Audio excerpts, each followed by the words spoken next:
What's up mga peeps? Welcome sa panibagong episode ng ating 50 peso portrait. Andito na naman kami at nagagala somewhere in the north. Walang iba kundi ang Baguio City. At dito ko nga rin naisip na gawa ng chibi portrait ang ilang peeps natin sa Baguio. Kasama ko nga pala ang mga titos and titas of Manilas para magasik ng lagim. Mga peeps, alam nyo ba napakaswerte pala namin dito kasi 6 lang kami ang sakay ng artista ba na to. Ang may-ari nga pala guys ng sasakyan na to ay si Kuya Harold, yung coordinator namin na napaka-cool. Ito nga at may pa 360 camera pa oh. Kala mo finalist ng PBB, may pakaway-kaway pa nagaganap. At after nga ng drop-off, di na kami nagsayang guys ang oras. Nagta na kaagad sa Igorot Stone Kingdom. Grabe ma-amaze ka kahit pang ilang beses ka na nakapunta.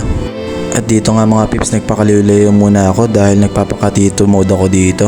Ayan, kitang-kita nyo, paikot-ikot pa ako ng camera dyan. Oh, agay titong titaw. Kasi sino ba namang hindi mabibighanin sa ganito kagandang paligid, ang layo-layo sa init ng Maynila. At dito nga daw may mga natatago daw mga treasure. Ayun oh, grabe lakas maka-intramuros vibe nito. Siya, tara ikot pa tayo. At syempre, one of the must visit dito sa Baguio City ang kababalaghan ng The Diplomat. Sabi meron daw dito nagpaparamdam pero di naman ako nininiwala sa mga multo guys.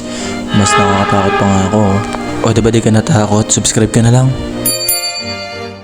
At dahil napagod ng mga tito at tita, nagpahinga muna kami guys dito sa Good Taste. Ang sarap din pala ng pagkain dito guys, pero syempre mamimili ka rin talaga kung ano yung mas okay sa panlasa mo. At nung natapos na ang dinner, ay dumiretso na nga kami ni Queen Bee dito sa loob ng SM Baguio na walang aircon dahil no need na guys, sobrang lamig na rin dito sa loob. Ang pake ko pala dito guys ay bumili ng mga materyales na gagamitin ko mamaya sa pagdodrawing ko. At after 48 years, nakita rin namin National Bookstore guys. Sa trip ko pala ngayong gabi maghanap ng mga strangers para i-drawing sila. Prepare ko ngayon yung mga couple-couple. Bago tayo mag-proceed doon, hanap muna tayo ng gamit dahil naiwan ko yung mga art materials ko sa bahay. At mission success dahil nakompleto ko na ang mga gamit ko. Kaya mula dito sa Baguio City, i-portrait mo na yan. At habang nagpapahinga sa view deck, nakita ko tong cute couple na to, no? Ang ganda ng aura nila guys, kaya naisip ko sila yung una maging victim ako. Di na ako nagpadalos-dalos, sinimulan ko na kaagad ang pagdodrawing.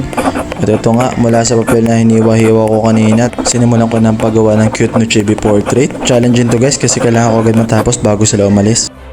And there you go mga peeps, natapos ko na ang unang biktima. Hindi na ako nagkatubili bago pa sila umalis, binigay ko na. Hindi ko nga pala guys pinakita yung mukha ng dalawa kasi camera siya yung mag-couple. Pero sobrang saya nila guys nung binigay ko na yung drawing. Kasi plano pala talaga nila guys magpagawa ng ganto pero nakuha lang nila ng libre. Ang saya pala ng ganto mga peeps. Kaya naman din ako nagsayang ng oras para makahanap ng next target. At dito nga sa loob ng Starbucks nakita ko nga tong dalawang couple na to. Ang cool din ang suot nila mga peeps, very Baguio. Kaya ito sinamunan ko na agad kay ate girl. Ang ganda kasi ng pormahan. Tapos sinunod ko na rin pala si kuya. Ayan, tas konti-konting details lang at matatapos na. And done mga peeps, ayan, at ready nang ibigay sa dalawang couple. Pumunta na kaagad ako sa loob at binigay sa kanila yung drawing. Sobrang saya pala nila guys at saka napasubscribe ko sila sa aking channel. Kaya ikaw kung di ka pa nakasubscribe, mag-subscribe ka na.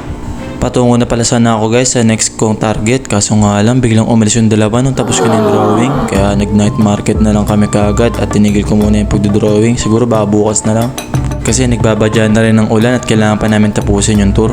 Grabe mga pips, ang dami palang pagkain dito sa loob ng night market. Kahit ano yatang gusto mo meron.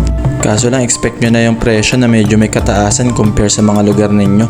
Halos lahat ng pagkain pala dito mga pips minimum 50 pesos. Pero sino nga naman di gaganahan kumain kung ganito kagandang view. Tignan nyo naman, napaka-cinematic ng lugar guys. Malabo lang talaga yung camera ko kasi mafog.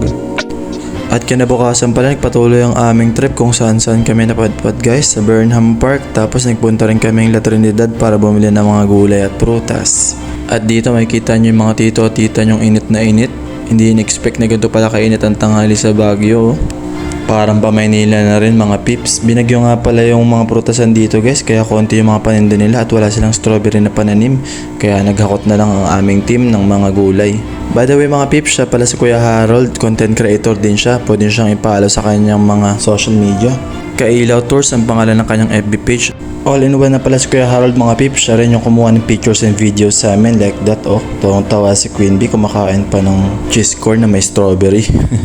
At dito ko na nga pala tatapusin ang aking vlog sa isang magandang sunset pa uwi. Para sa akin ito yung pinakamagandang pasalubong na mauwi ko. Kung nagustuhan nyo ang aking mga videos, pwede kayo mag-like, share, and subscribe sa ating channel para mapalaki pa natin to.